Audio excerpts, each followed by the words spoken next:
So hello friends, आज हम बात करेंगे माइग्रेन के बारे में और जानेंगे इसको कुछ सिम्टम्स के बारे में, किस रीजंस की वजह से यानी कि माइग्रेन हमको होता है।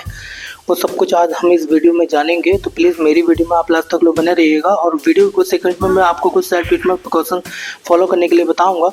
तो my self Saurabh Saxena as a general physician. अगर आप मेरे यूट्यूब चैनल पर नए हैं तो प्लीज़ सब्सक्राइब मेरे channel Mahalakshmi primary health care.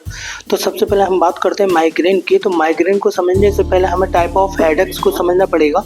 तो माइग्रेन क्या होती है कि माइग्रेन एक न्यूरोलॉजिकल कंडीशंस होती है जो कि हमारे ब्रेन्स के अंदर एक सेरोटोनिन नाम का एक हार्मोन्स रिलीज होता है। ये उसके ऊपर काफ़ी ज़्यादा प्रभाव डालता है, जिसका पेन काफ़ी तड़कता धड़कता इसका पेन हमको दिखाई देता है।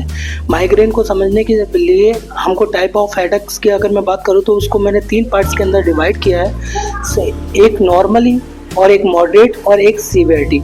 यानी कि एक माइल्ड में इसका यानी कि पेन होता है, यानी कि सर के अंदर पेन होता है, यानी कि पेन हुआ और वो ख़त्म हो गया। मॉडरेट में आपको सर के अंदर पेन हुआ, आपने मेडिसिन ली और वो ख़त्म हो गया। सीवियरिटी में अगर आप मेडिसिन ले रहे हैं बट वो पेन जा ही नहीं रहा है, यानी कि रुक रुक, तो उसके लिए आपको मेडिसिन के कुछ ट्रीटमेंट्स को फॉलो करना होता है, यानी कि आपको सोचने की ज़रूरत होती है। तो इसका जो पेन होता है वो मॉडरेट और सीवियरिटी में ही होता है। तो इस चीज़ को समझने के लिए अब इसके कुछ सिम्टम्स को हम बारे में हम समझ लेते हैं। तो मोस्ट 2 सिम्टम्स इसके मोस्ट कॉमनली होते हैं, जैसे कि नोजिया और वोमिटिंग का आना, जिसको हम मतली और उल्टी बोलते हैं, और कुछ केसेस के अंदर यानी चक्कर जैसा या फिर सीजर्स का आना, जिसको हम दौरा बोलते हैं। और ये पेन यानी कि एक तरीके से एक रीज़न इसका ये भी होता है, यानी कि एक सिम्टम इसका ये भी होता है कि तेज़ रोशनी की वजह से क्या होता है कि ये पेन बढ़ता है, यानी कि लाइट हेडनेस की अगर मैं बात करूं, और तेज़ आवाज़ से भी क्या होता है कि ये वाला पेन बढ़ता है। तो इसके कुछ ये 2 मोस्ट सिम्टम थे जो अभी आपको मैंने बताया। किस रीजंस की वजह से आपको माइग्रेन दिखाई दे सकता है। तो देखो, अगर आप सोते हैं तो पर्याप्त नींद का ना लेना, ये भी एक रीज़न्स इसका हो सकता है। या फिर आप ऑफिस या जॉब कोई सा भी वर्क करते हैं उसकी वजह से आपको टेंशन, डिप्रेशन या फिर अदर स्ट्रेस की वजह से भी आपको माइग्रेन का पेन हो सकता है। या फिर आपका पहले से ही कोई बीपी वगैरह लो रहता है या फिर ब्लड से कमी है तो उसकी वजह से भी ये वाला पेन आपको दिखाई देता है। और ये जब भी पेन होता है तो ये हमारे सर के एक हिस्से के वो बहुत ही ज़्यादा प्रोटेक्ट करता है, जिसकी वजह से क्या होता है कि तड़कता धड़कता पेन हमको दिखाई देता है। और बात करते हैं यानी कि खाने से भी ये वाला पेन हमको दिखाई देता है। तो ये कुछ रीज़न थे जो अभी आपको मैंने बताया। अब मैं इसके कुछ सेल्फ ट्रीटमेंट प्रिकॉशन, तो सबसे पहले हम इसके डायग्नोसिस की बात करेंगे।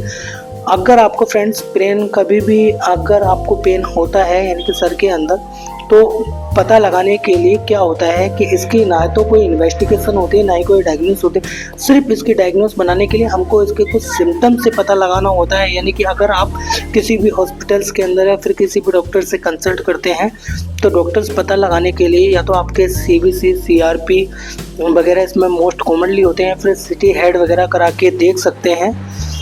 अदरवाइज इसकी जो डायग्नोस बनाते हैं यानी कि 5 दिन आपको हेडेक होना चाहिए और उसी के ट्रिगर्स को यानी कि कितनी बार आपको ये हुआ, जिसको हम माइग्रेन ऑरा भी बोलते हैं। तो फर्स्ट ऑफ ऑल मैं रिकमेंडेशन करूँगा, और विदाउट इन्फॉर्मेशन तो मैं ऐसे भी कोई भी स्पेसिफिक एडवाइस आपको नहीं दे सकता। बट हाँ, सेल्फ ट्रीटमेंट प्रिकॉशंस के तौर पर मैं इतना बता सकता हूँ, अगर आपको सर के अंदर पेन हो रहा है यानी कि आपको नहीं पता कि वो माइग्रेन है फिर क्या है, तो सेल्फ ट्रीटमेंट के तौर पर आइब्रोफेन या फिर कोमोफ्लाम आप टैबलेट्स ले सकते हैं। अगर उससे आराम नहीं मिलता है तो नेप्रोक्सोन 250 mg और एक 550 mg के टैबलेट्स आते हैं, आप उसको सेल्फ ट्रीटमेंट के तौर पर ले सकते हैं विद डोमपेरिडोन के साथ। उसी के साथ में आप DSR का कोई कैप्सूल लगा सकते हैं। चक्कर वगैरह अगर आपको आ रहा है तो आप डिजिटेक की कोई टैबलेट ले सकते हैं। Otherwise you can consult with the doctor as a neurologist को आप दिखा सकते हैं, और उसी के प्रेस्क्रिप्शन को देखकर आपको उसके ट्रीटमेंट्स को फॉलो करने चाहिए। तो ये कुछ सेल्फ ट्रीटमेंट प्रिकॉशंस है और जो मैंने अभी आपको बताए।